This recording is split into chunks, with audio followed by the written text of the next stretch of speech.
Today's video, we are going to continue the series in alternative fly tying materials. Now, today's video is a pretty special video to me because it brings back so much nostalgia and family memories that it's just really awesome.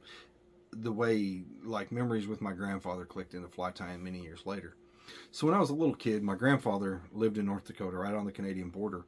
And back in beginning in the 30s up until somewhere probably the mid 70s, he was a pretty big taxidermist. And not only did he do taxidermy, but he did tanning and stuff like that.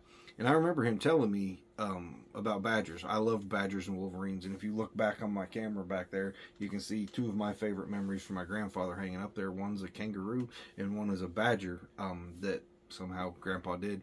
The kangaroo was actually from my dad's R&R trip from Vietnam to Australia, and he brought it back and Grandpa made it. But that blonde badger, I just thought it was cool. And my grandpa let me have that as a kid, and I've had it forever. That thing has 1938 written on a pencil in the back of it. So that thing's, gosh, 90 years old now. So anyhow, talking about the badger, Grandpa would tell me when he was younger, he would skin the tails out on badger, and only the finest tails he could sell, that he could make a lot of money in that, selling them into the hygiene industry.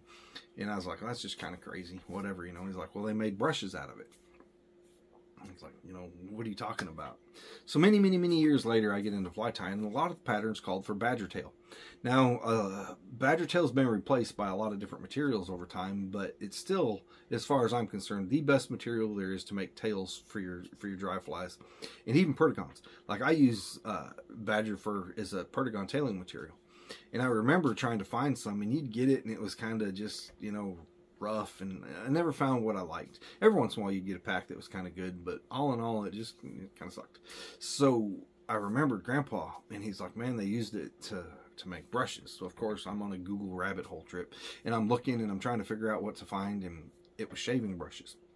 So these shaving brushes were made of the best of the badger tails, and they would stack them in there. Now, they're not perfectly stacked like they are if you put them in a hair stacker, but you can get a badger tail into a shaving brush like this, and they're all pretty uniform, and they're all the great big, long, really high-grade fibers. So it's a super cheap way to find them. Now, modern day, this one, for example, is not a badger tail. This one here was actually some horse mane. But it's very similar, and they're really fine fibers, and they're perfectly stacked. You can cut them out of here and you can get what you want, and they're all long, they're all clean. It's just a really good fiber. But you can get these same ones. I have another one sitting here that are made out of badger tails, and some of the modern ones still are, but you can go and buy this in most dollar stores for $1. You can find these things pretty often that have the horsehair. So if you're wanting to replace badger fur, you can go in. I don't know what kind of horsehair it is, but this is very similar to the badger hair, but you can still find badger hair ones.